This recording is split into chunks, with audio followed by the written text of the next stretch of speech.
In order for me to write books like these in the ISIS series, I often have to do research. And to write the newest book in the ISIS series, ISIS Imitation of Life, I had to study the time period of the 1930s and the history going around the 1930s. And part of that research required me to watch the movie Imitation of Life. And I watched both the 1934 version and the 1959 version. And while I was watching the 1934 version, I saw some things that were interesting about this Afro American Negro that relate to today. Now, David Carroll has said that these Negroes love white folks, and an example of that was shown in the 1934 version of Imitation of Life. Now, in the 1934 version of Imitation of Life, the black woman, Delilah, has a chance to own 20% of the Aunt Delilah Pancake Company that the white woman created using her image and her pancake recipe. But instead of her taking the compensation, she says, I'll give it to you as a present. And that she doesn't want the um, percentage of it. And the reason why she doesn't want the percentage of it is because she says she doesn't want to be sent away. She doesn't want to leave this white woman, and she wants to be able to stay there and continue to be a cook, taking care of this white woman and her child. And the white woman looks at her after she says that and says, Delilah, you're hopeless. And the white man who was running the business parts of it he just shook his head. And when you look at that scene, you see the complete insanity of this Afro American Negro on display for you. Here, this black woman has a chance to own her own home, her own car, and take care of her own self and her own needs, and based on wealth made with her own resources.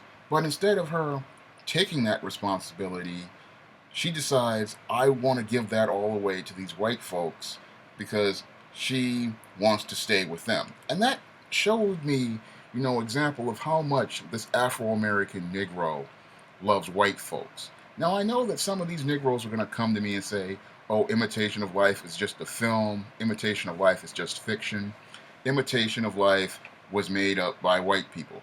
But here's the kicker. Most art often is based on what goes on during the time. Most art makes a social commentary about what goes on during the time. And most art makes a statement about what goes on during the time. And what Imitation of Life did at the time was making a powerful statement about this Afro American Negro and how absolutely and completely dysfunctional this Negro is. Here is a woman, again, with an opportunity to own her own home, have a part in the business as an equal, and instead decides she would rather buck dance and bojangle and be underneath the white woman rather than be an equal to the white woman. Completely dysfunctional, in complete insanity right in front of you. But most people, they don't really get what's behind that scene in Imitation of Life. And then there's another scene in your Imitation of Life later on as they're celebrating the incorporation of the Aunt Delilah Pancake Company, where Delilah goes down and approaches her daughter Peola. And Peola is angry because she has to sit in a back room while everybody else is celebrating. The mother talks to her and says, I can dance with you, not understanding how completely insane she is. And then the daughter comes out and says, I want to be white. Why can't I be white? And she's sitting there talking about, well, you're black and God made you black. And I sit there, I said, this woman just can't connect dots. And what's wrong with her is that she doesn't understand how the culture she taught her daughter has her aspiring to be white. She has watched this Delilah in Imitation of Life, spent all of her years buck dancing, tap dancing, and, praising everybody white. And then she wonders why her daughter aspires to be white. Because she sees that everything that you value and everything that you love is white. This is why the daughter wants to be white. And this is something that, many of these Negroes, it just goes right over their heads. They would watch this movie and call it racist and all this stuff, but they don't see how much kind of statement this movie is making about this Afro-American Negro and their love for white folks. The mother sits there and says, "I'll work for white folks who have less than have next to nothing," because the woman in the movie Imitation of Life, her husband had died, and she was struggling to keep a business up. And she says, "I'll go work for this white person for free. I'll give this white person my pancake recipe. I'll let this white woman build a business on things." And she's pretty much sending a message to her daughter that everything white has a value, everything white has a worth, and then she gets upset when her black daughter aspires to be white. And this is something that goes over the heads of many of your Afro American Negroes. They will just look at this movie again. They will not understand, anything in it because, again, most of these Negroes have no critical thinking skills whatsoever, and they will never understand, why this Negro loves white folks because this movie makes a powerful statement about how much this Afro American Negro loves white folks. And I can even go to a historical reference regarding how this Afro American Negro loves white folks. This Afro American Negro cannot be away from white people. Now, a lot of us who have read a history book have read about, the plan to make schools provide equal education for everyone. Now, back in the 70s, you would think that many of our Afro American Negro leaders, in making this plan, would be going to the government asking for equal funding so that you can get the same type of books, hire, Afro American teachers, and make inner city schools equally competitive to your white schools. But no, your Afro American Negro, for the most part, said this when he got involved with his white liberal friend. He said, "Let me bus your kids to the suburbs." Now, many in the suburbs, they got angry about this. They protested, and some of these racists pretty much showed how actually racist they are. But your Negro sat there and went with this idea, that the white liberal proposed to him about busing these Negro children to his schools, not looking at the big picture, but what he wanted to do was he wanted to be around white folks. He thought, if my kids go to a white school, they will get a better education. This is the mindset that many of these Afro American Negroes had back in the late 60s and the 70s. If I bus my kids to this school with these white kids, my kids will get a better education, they will be smarter, and they will get a better, school experience. Not focusing on, let me make my own schools better, let me build my own schools, let me get the right type of books, let me hire, qualified, capable teachers who care about black children and build a strong black school. No, let's bust these Negroes into these white suburbs so that they can get a better education.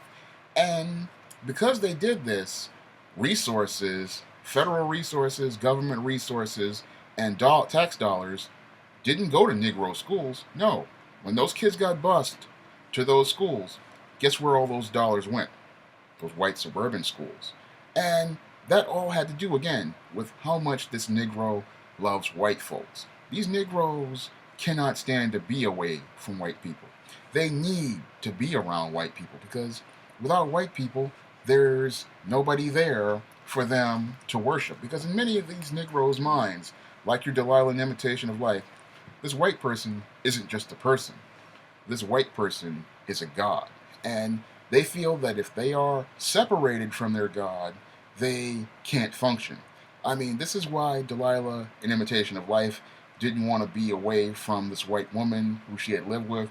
And this is why your Negroes wanted to be bused to white schools. They could not stand being on their own. The problem with many of these Afro-American Negroes, in most cases, is that, again, they love white folks, they love being around white folks, but they don't want to admit that they love white folks and they love being around white folks. They cannot live without them. In many cases, white folks don't even want to be bothered with black folks, but the Negro has to have them around.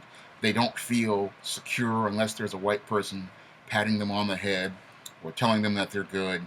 And it clearly shows you the dysfunctional nature of this Negro and how codependent this Negro is on white folks, and how this Negro, can't even acknowledge that he cannot even be on his own. Because I look at that example in Imitation of Life.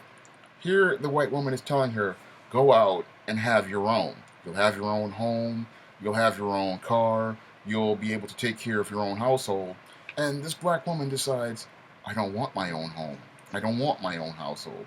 I feel, inadequate about having to take responsibility for these things and take ownership for them like you do. I would rather be in your house taking care of you rather than being forced to take care of my own.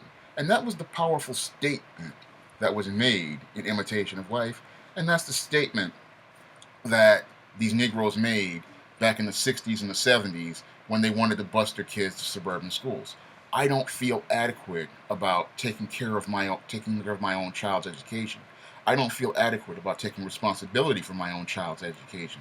I don't feel adequate about taking care of my own business and, managing a school and managing those resources. So I would rather put that in the hands of a white person, because unless that white person is there, I don't feel competent about taking responsibility for my own life. This is why these Negro loves white folks, because as long as the white person is there to take responsibility for them and to care for them like a child or a pet, they don't have to take responsibility for themselves. And this is the big problem with your Afro-American Negro. He refuses to do this. Um, Instead, he would rather sit there like a little child and play the victim and get these crumbs rather than go out and make his own cakes. But this is your Negro. And a lot of people, again, they are going to say things about Imitation of Life, but Imitation of Life made a powerful statement about this Afro-American Negro, this Afro-American's Negro's dysfunction. And we can see, this things in the statements made, regarding the behavior of this Afro-American Negro right now. I mean, you can't go anywhere without these Negroes wanting to be where a white person is. I mean, white people move out to the suburbs. Negro wants to move out there with them because the Negro believes that if he moves out to a white neighborhood, he will have achieved some sort of success. This is the cognitive distortion that runs in the mind of your Afro-American Negro. Instead of saying, look, these people don't want us around us, so we're going to build our own community. No, Negro's not going to do that because he loves white folks. And he doesn't feel adequate without a white person there to approve of him, to accept him, and to, love him. Because again, the Negro, what he really wants from the white person is a hug.